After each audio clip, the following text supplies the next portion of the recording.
Welcome to the Deep Dive. This is where we take those huge piles of information you've gathered and, well, we perform a kind of surgical extraction. We pull out the most shocking bits, the context you really need, and maybe some connections you hadn't seen before. And today, we are diving deep into something literally larger than life and legendary, really, in its controversy, the Codex Gigas. You probably know it better as the Devil's Bible. But look, this isn't just about one giant book. This dive is really for you if you're curious about how history, secret codes, cryptic communication, and that whole quest for maybe claims of secret knowledge, how it all kind of weaves together. That's right. Our mission today is pretty specific. Think of it like digging for info. We're unpacking, let's say, 3 layers of hidden stuff. First, there's the physical book itself, the Codex Gigas. Yeah. What is it? What's actually in it? And why does this legend stick around? Right. Then second, we're going to pivot a bit. We'll look at the whole history of deliberately hiding information and then, breaking those codes. We're talking cryptology, decipherment, the real nuts and bolts. Okay. And finally, the third layer. We'll look at source material making, well, let's say more contemporary claims.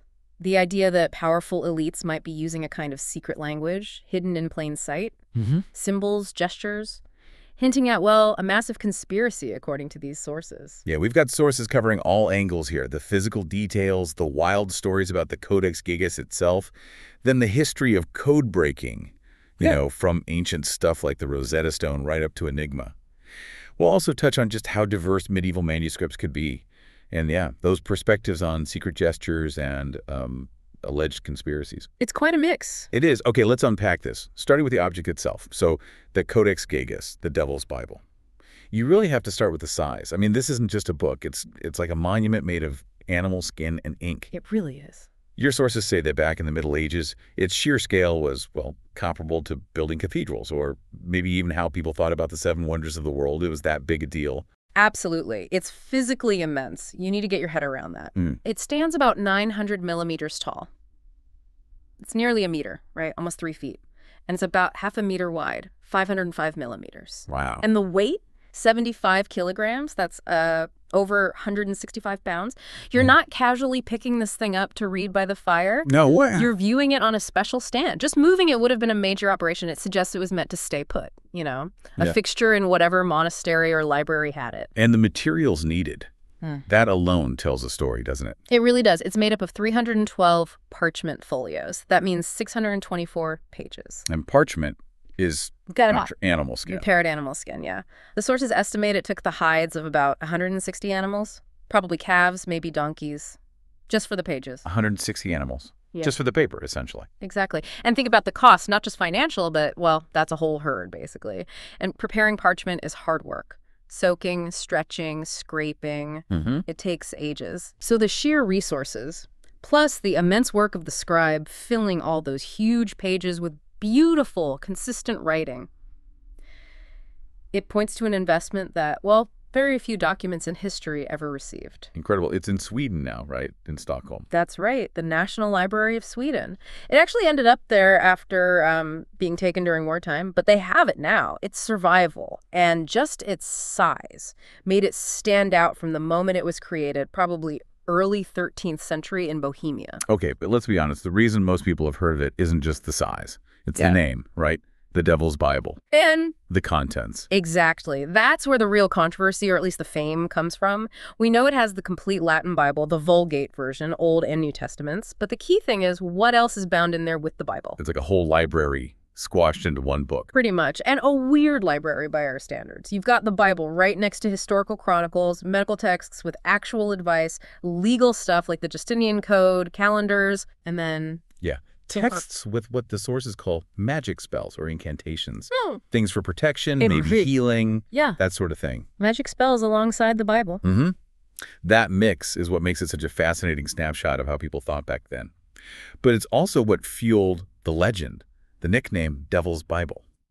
That comes directly from this one huge, very striking, pretty disturbing picture of the devil on one of the pages. Ah, the famous illustration. That's the one. And that picture is tied right into the most famous story about how it was made. The pact with the devil story. That's it. The legend goes that a monk Maybe he was imprisoned for some terrible sin, or maybe he was just totally overwhelmed by the massive job of copying it all. He made a deal with the devil, promised his soul if the devil helped him finish the entire manuscript in just one night. One night for that enormous book. That's the legend. And when it was done, the big devil picture was put in, either as a kind of thank you note to his helper, or maybe just a reminder of who made it possible. Wow. There's another version too, isn't there? A slightly different take. Yeah, a variation suggests maybe the monk wasn't really sinful, just incredibly frustrated. Copying the whole Bible by hand back then. It would take years, maybe decades. Imagine facing that task. So desperation leads to a pact, just for speed. I can almost see that. But here's a really interesting point from your sources. Despite the name, despite the devil picture, despite the magic spells, yes, the Codex Gigas was apparently never condemned by the Inquisition. That's a crucial fact. It really undercuts the idea that the church authorities saw it as purely evil or forbidden. Instead, it seems it was passed around, ended up in royal collections. Scholars were fascinated by it, art lovers too. It was seen as powerful knowledge, maybe dangerous knowledge, but knowledge nonetheless. Right. So here's where it gets really interesting for me. Why? Okay. Why would you put the Bible, the holiest text, right next to medical guides, and especially magic spells? Was that normal back then, or was the Codex Gigas genuinely unique, genuinely weird?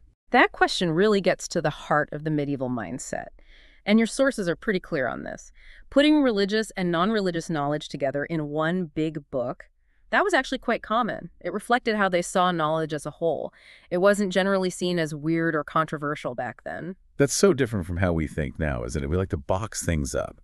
Science here, religion there, history over there, folklore somewhere else entirely. Exactly.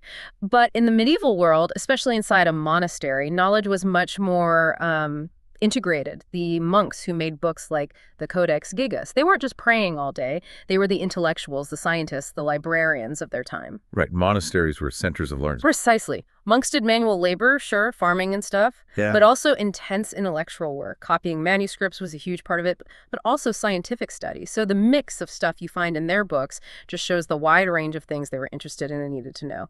The Codex Gigas is just bigger, so it collected more essential texts than most smaller books could. Okay, so what other kinds of non-biblical stuff would you typically find mixed in? Oh, lots of things. A classic example, and maybe the best one to show this blending, is the bestiary. Animal books. Sort of, but much more than that. They described animals, sometimes accurately, sometimes less so.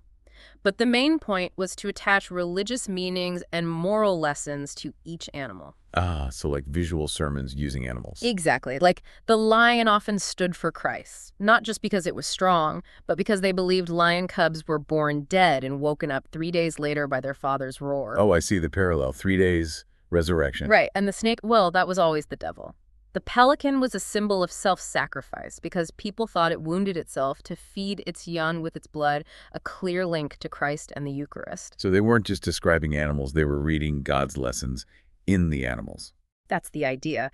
And bestiaries often had mythical creatures too. Unicorns for purity, griffins representing, say, Christ's dual nature, divine and human. There's a famous one, the Aberdeen bestiary from the 12th century, that really shows this mix. Okay, so bestiaries. What else? Well, monasteries needed practical knowledge, too. So you find herbals books describing plants and their medicinal uses, how to make remedies, very important. And books of hours, these were personal prayer books, but they often included calendars, astrological tables, maybe diagrams for calculating religious holidays, essential stuff for daily life and worship. Right, practical guides. Yeah. And then just straight up secular knowledge. Absolutely. Things that were fundamental for education and running society. Medieval manuscripts were crucial for preserving knowledge we'd now call science, law, history. Like medical texts. Definitely. Drawing on the old Greek and Roman doctors like Galen, Hippocrates, vital for looking after people in the monastery and nearby communities. You'd find legal texts, too. Copies of things like the Justinian Code were important for church administration and civil matters. And history. Mm-hmm. Chronicles, lives of saints and rulers. Things that gave people a sense of their place and time, connecting them back to the past. Back to antiquity. And what about what we call science? Astronomy, that kind of thing? Yes, very much so. Astronomy, math, even alchemy and natural history. Because for the medieval mind, studying the natural world was basically studying God's creation, understanding his plan and his artistry. That's why they also copied and studied ancient pagan writers like Aristotle, Plato, Virgil, Ovid. They weren't seen as contradicting Christianity, but as providing a valuable knowledge that enriched understanding. Okay, so if we put the Codex Gigas back in that context, Yeah. it starts to look less like a weird demonic anomaly. Exactly. And more like just a really big example of what educated people in the 13th century thought was important knowledge. All of it. Precisely. The controversy we feel today, it mostly comes from our modern habit of separating sacred from secular, science from faith. Historically, putting diverse texts together, even things like incantations, which might have been seen as folk medicine or practical charms, it just reflected the whole unified scope of knowledge they were trying to preserve and pass on. The diversity was the point, in a way. It enriched understanding, yeah. It met a comprehensive need. So the Codex Gigas, viewed that way, it's almost the perfect symbol of the medieval drive for comprehensive knowledge. That makes sense. Okay, that sets up a really nice shift. We've seen how hidden knowledge could just be bound right into a giant book mixed with sacred stuff. But what about actively hiding information? Using codes, ciphers, and how do people break them? Let's pivot to decipherment. Right. Decipherment. It's basically the intellectual battle against secrecy, isn't it? It's the whole process of taking something encrypted or encoded or maybe just written in a language nobody understands anymore and turning it back into something readable. It's code breaking, essentially. Code breaking, yeah, but also unlocking ancient languages. It's a field with a fascinating history, moving from spotting patterns in old scripts to building, complex machines. And when you talk about cracking ancient codes, the first thing that always comes up is the Rosetta Stone. It has to, really, not just because it was so important, but because it shows the core principle. You need a key, something known. It was found by French soldiers in Egypt, 1799, and it had the same decree from way back in 996 BC, written in 3 different scripts. Egyptian hieroglyphs, nobody could read those. Egyptian Demotic script, also unreadable then, but crucially, ancient Greek. And people could read ancient Greek. Exactly. So suddenly they had a parallel text. It became the key to finally unlocking the hieroglyphs, which had been silent for, centuries? It wasn't instant, took a lot of work. Thomas Young made progress recognizing some signs were phonetic. Right. But it was Jean-François Champollion, the French scholar, who really cracked it in 1822. Amazing. What about other big breakthroughs? Well, another huge one, showing the power of just spotting patterns, was much later Linear B. Linear B, that was Greek, right? Yeah. But really old Greek. Super old Greek, yeah. The script used by the Mycenaean civilization, way before classical Greece. Arthur Evans found the tablets on Crete, but a lot of the crucial groundwork, the real analytical heavy lifting, was done by an American classicist named Alice Kober. Alice Kober, I haven't heard of her as much. She deserves more credit. She spent years just meticulously analyzing patterns, especially in word endings, showing it had to be an inflected language like Greek or Latin. Okay. That careful work laid the foundation. Then Michael Ventris, who is actually an architect but a brilliant amateur linguist, along with John Chadwick, they built on Kober's work and finally deciphered Linear B in the 1950s. And that changed things. Completely. It revealed this much older form of Greek, pushed back the history of Hellenic civilization. It shows decipherment isn't always one genius moment. It's often slow, painstaking work, building on what came before, recognizing those underlying structures. Right. So that's deciphering lost languages. Right. What about deliberately hidden messages? Cryptography. Okay, yeah. When we talk about hiding information on purpose, there are really 2 main branches you need to know: cryptography and steganography. Cryptography, that's like codes and ciphers, right? Exactly. Secret writing. It's about making the information itself unreadable to anyone without the key. And it basically breaks down into 2 main methods: substitution and transposition. Substitution is just swapping letters, isn't it? Like A becomes D, B becomes E, the Caesar cipher kids learn. That's the simplest form, yeah. Replace letters or symbols with others. Easy to understand, but also relatively easy to break with things like frequency analysis, especially for longer messages. Okay, so what's transposition? Transposition is where it gets mathematically much more interesting and much harder to crack, especially for long texts. You don't change the letters themselves, you just rearrange them. Scramble them up according to some specific pattern or key. So like anagrams, but systematic. Kind of, yeah. But the security comes from the sheer number of possible arrangements. It increases exponentially, or rather factorially, with the length of the message. Factorially? Yeah, think about it. A 3-letter word like cow. How many ways can you arrange those letters? COW, CWO, OCWOWC, WCOWOC. 6 ways. 3 factorial. Okay. Now take a message just 15 letters long. The number of possible unique ways to rearrange those 15 letters is, well, it's over 1.3 trillion. Wow. You simply cannot try every possible arrangement, brute force it, if you don't know the pattern, the key. Frequency analysis doesn't help much either because the original letters are all still there, just scrambled. It makes transposition incredibly secure if the key is complex enough and kept secret. Right, got it. So substitution changes letters, transposition shuffles them. What was the other branch? Steganography? Steganography, this is different. It's not about hiding the meaning of the message, it's about hiding the message's existence. Making it so nobody even knows a secret message is there at all. Hiding in plain sight. Sometimes, yeah. Or just hiding it physically. It's often used with cryptography. You encrypt your message, then you hide it using steganography. Double security. Do we have examples of that? Oh, yeah. The sources give a really wild one from World War II. German agents in Latin America apparently perfected miniaturization. Miniaturization. They could take a whole sheet of paper covered in coded text and photographically reduce it down to a tiny dot, less than a millimeter across. Less than a millimeter. How could you even see that? Barely, and that was the point. They'd then stick this microscopic dot holding all this secret intelligence onto, say, the period at the end of a sentence or maybe a comma in a completely normal-looking letter. No way. So you just read the letter. And have absolutely no idea that one tiny punctuation mark was actually a hidden message. That's genius-level deception.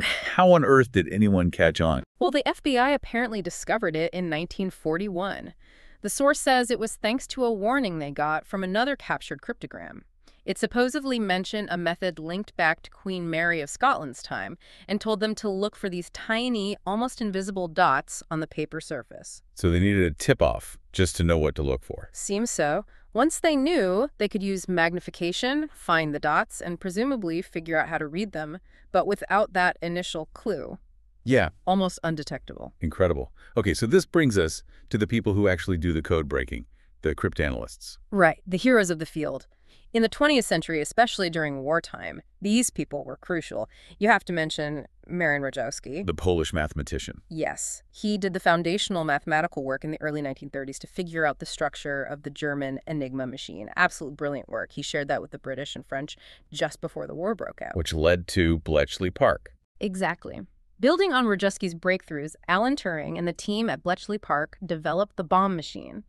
This electromechanical device could rapidly test possible Enigma keys and essentially allowed the Allies to read German communications for much of the war. Hugely important. Shortened the war significantly, they say. That's the general consensus, yeah. And on the American side, you had William and Elizabeth Friedman. A husband and wife team. Yes. Elizabeth in particular was a phenomenal cryptanalyst. Broke spy rings, rum runner codes during Prohibition. She did vital work for the U.S. government through both world wars, really set the standard. And going back to ancient scripts again, besides Champollion. Well, there was Georg Friedrich Grotefend. He made early, crucial steps in deciphering Old Persian cuneiform using inscriptions like the Behistun inscription. Okay. And much later, Yuri Norizov, a Soviet linguist, he's credited with deciphering the Maya hieroglyphs in the 50s and 60s, kind of against the academic establishment at the time. So decipherment is this ongoing battle, using math, linguistics, pattern recognition. Absolutely. It's a global effort across centuries, really. A constant push to unlock hidden knowledge, whether it's ancient secrets or modern military codes. Okay, so we've gone from a giant book holding unified knowledge to the hard science of breaking hidden mathematical codes. But now, we need to make a pretty big leap, don't we? We do, a big shift. We're moving away from codes with definite answers, like Enigma, to something, well, much more ambiguous. We're talking about claims of secret gestures, hidden symbols. Yes. This takes us out of historical linguistics and cryptography and into the realm of contemporary conspiracy claims based on interpreting visual cues. It's a very different kind of hidden knowledge. Right. And our sources here make some pretty bold claims. There's this strong assertion that a huge global conspiracy is operating right now, and it uses this exact kind of secret communication, symbols, hand gestures, hidden in plain sight, often in the media, public events. Yes, the source material we looked at paints a picture where, and I'm quoting loosely here, the reality you think you know does not actually exist. It claims news and media are controlled and manufactured. The core idea presented is that most people are basically victims of occult propaganda, making them like Manchurian candidates, unable to see the real truth behind this manufactured reality. In this alleged hidden reality, this conspiracy, it relies on secret signs. That's the claim, that these symbols and gestures are how members of secret societies recognize each other, show their rank, signal their allegiance, basically. Hidden communication for the initiated. Is there any evidence offered for this? Anecdotes? Well, the source cites an anecdote about Aleister Crowley, the occultist, described in the source as a grandmaster of the OTO and founder of another group, the Astrum Argentinium. Okay, Crowley. What's the story? Apparently, Crowley claimed that once he learned the specific secret handshakes and gestures used by various European secret societies, he found he could just walk in, flash the right sign, and boom, he'd be welcomed into their inner sanctum. Just like that. The gesture was enough. According to the anecdote, yes. It immediately established him as one of them, someone who knew the secrets. It bypassed normal introductions. This story is used to illustrate the core claim. These physical signs act like a secret language for the elite. A visual code. Exactly. And the sources claim that this code has been systematically documented in a work called Codex Magica. This book supposedly contains numerous pictures of famous people throughout history. Politicians, royals, religious figures, all caught making these alleged secret signs and symbols. So the claim is photographic evidence of occult practices among elites. That's what the source presents it as, yes. The result of, it says, over 20 years of research. It aims to show, through direct and circumstantial visual evidence, this ongoing occult conspiracy revealed by a consistent symbolic language. Understanding these signs, hand positions, how a ring is worn, symbols hidden in artwork is presented as the absolute key skill for anyone trying to uncover this stuff. And where does this alleged secret knowledge supposedly come from? What are its origins, according to this view? The source material traces it way back, specifically to ancient Egypt. Egypt is called the Great Lodge of Lodges of the Mystics. The source of it all. That's the claim. That the core teachings of all esoteric traditions, occult practices, Freemasonry, other mystery schools, it all started there. This secret knowledge then supposedly spread out from Egypt to India, Persia, Greece, Rome, each culture borrowing from this original secret doctrine. Is there a key figure associated with this origin? Yes. Hermes Trismegistus. Revered in these traditions, according to the source, as the ultimate source, the father of occult wisdom, founder of astrology, discoverer of alchemy. His name is basically shorthand for this ancient secret fount of wisdom. And this knowledge was passed down secretly? Supposedly, yes. Yeah. Passed down through generations of initiates, masters, adepts who traveled the world to keep it alive. Okay. Now, the source material also seems to anticipate skepticism. Yeah. Right? It addresses the argument that researchers can't really understand these groups if they aren't members themselves. It does, yeah. It makes a strong counter-argument, basically saying you don't need to be in the group to study it objectively. What's the reasoning? It uses analogies, like detectives investigating a murder don't have to be murder victims themselves.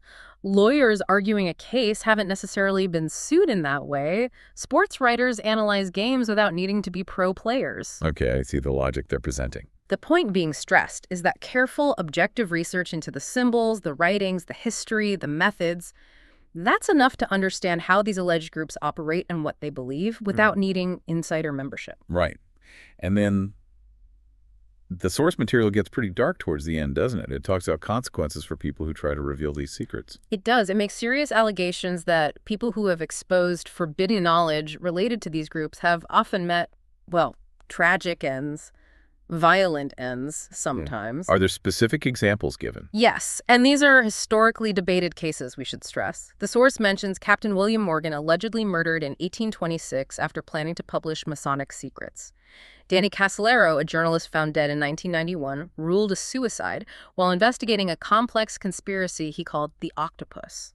Paul Wiltshire, another researcher, found dead in 1993 after sending a report on alleged government conspiracies to the Attorney General. Wow. And Mozart, too. That's also cited, yes. The controversial claim that Mozart was poisoned because he revealed Masonic secrets in his opera, The Magic Flute. So we need to be really clear here. We are reporting what the source material claims. It alleges these deaths are connected, part of a pattern of silencing whistleblowers.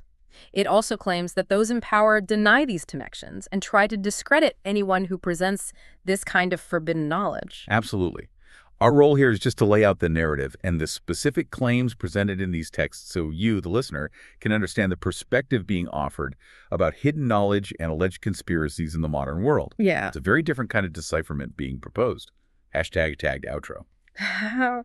Well, that was quite a journey. We went from this absolutely massive physical object, the Codex Gigas, almost 3 feet tall, a literal embodiment of unified knowledge, holding everything from scripture to medicine to, well, magic spells. And we saw how that book actually fits its historical context, reflecting a medieval world where sacred and secular knowledge weren't rigidly separated like they are for us. It was all just knowledge. Yeah. Then we shifted gears completely into the hard science of cryptology, breaking codes like the Rosetta Stone, the sheer mathematical complexity of things like transposition ciphers, and that incredible steganography trick with the microscopic dot. Real, verifiable secrets and the methods to break them, based on logic, math, linguistics. And then we explored these contemporary claims. The idea that maybe the most important secrets today aren't hidden in math problems, but in plain sight. In symbols, gestures, used by a hidden elite, allegedly tied to occult traditions going back to ancient Egypt and Hermes Trismegistus. A completely different kind of code, based on interpretation and, well, conspiracy theory, drawing connections through visual symbols rather than mathematical keys. So if you put it all together, what's the thread? The Codex Gigas represents a time when knowledge, even controversial knowledge, was gathered together, physically bound. Today we're drowning in information. It's everywhere, fragmented. Yet these sources claim the really important stuff, the secrets of power, are still hidden just using ambiguous visual language instead of a giant book. Yeah, it shifts the challenge, doesn't it? It's less like breaking Enigma, where you know there's a definite answer if you find the key. This other kind of decipherment involves trying to read intent and meaning into symbols, gestures, alleged patterns, which is inherently subjective. And of course, distinguishing that from the genuine historical context of ancient artifacts or proven coded messages. So here's the final thought, maybe. If the world's most powerful secrets do rely on some form of coded communication, whether it's unbreakable math ciphers or subtle visual signs, how good do we need to become at decipherment in all its forms just to understand the reality being presented to us? Yeah. What codes might you be seeing every day that maybe you just haven't learned to read yet? That's definitely something to think about. Thanks for joining us for the deep dive. We'll catch you next time.